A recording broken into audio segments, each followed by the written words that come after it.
Let me tell you about the time the Holy Spirit called me a hypocrite and then healed my chronic anxiety.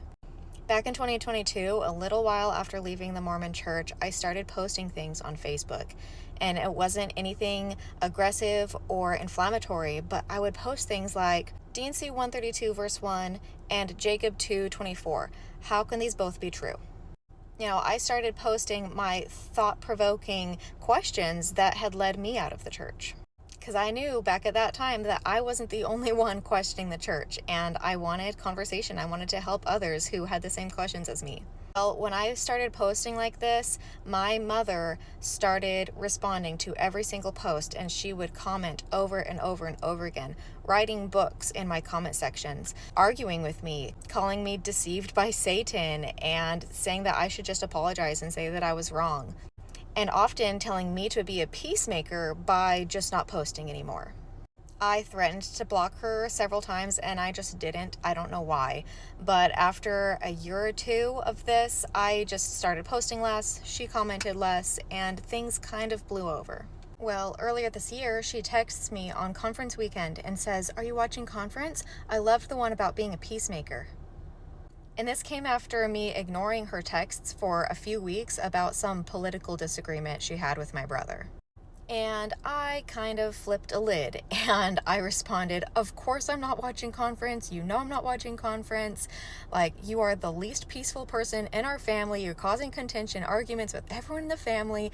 And I let her have it. Now, is that the right thing to do? No. Did I do it? Yes. And it started a back and forth text argument, which evolved into an email argument where she had sent me an email titled Reconciliation, in which she was basically saying we need to reconcile, but not really doing any of the steps of reconciliation, like apologizing. Because everything that was happening in these email arguments with my mother was me shoving everything in her face that she had hurt me with, everything she had said and done that caused me so much pain and harm.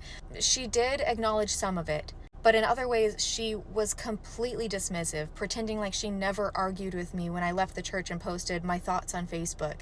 And I was so angry. I just wanted her to see and acknowledge how much she hurt me. Now, when it turned into emails, we weren't going back and forth like daily. There'd be a few days in between correspondence.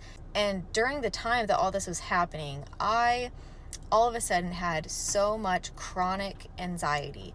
Every single day, just from waking up until I went to bed, my heart was just pounding, my heart rate, my blood pressure, everything was just high.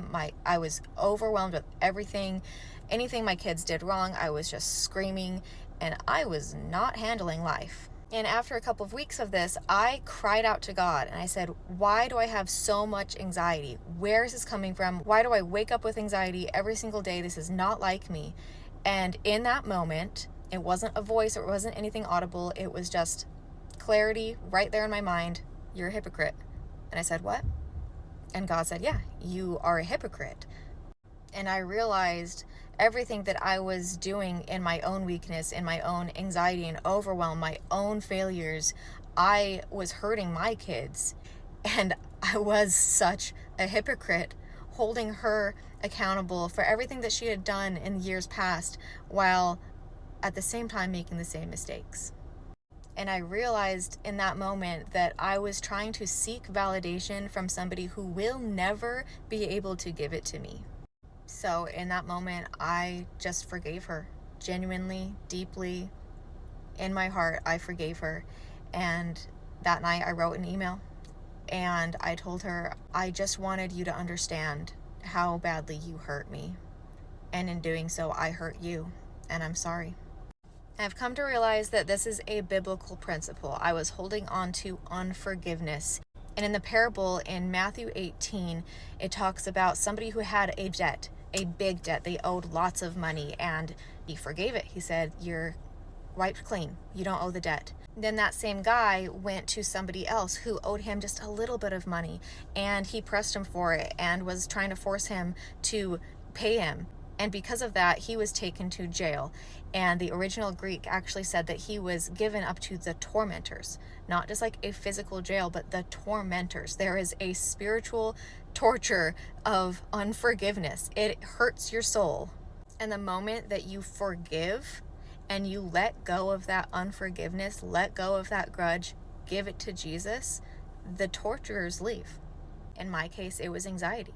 The next day, zero anxiety, back to normal. And I didn't have anxiety after that at all.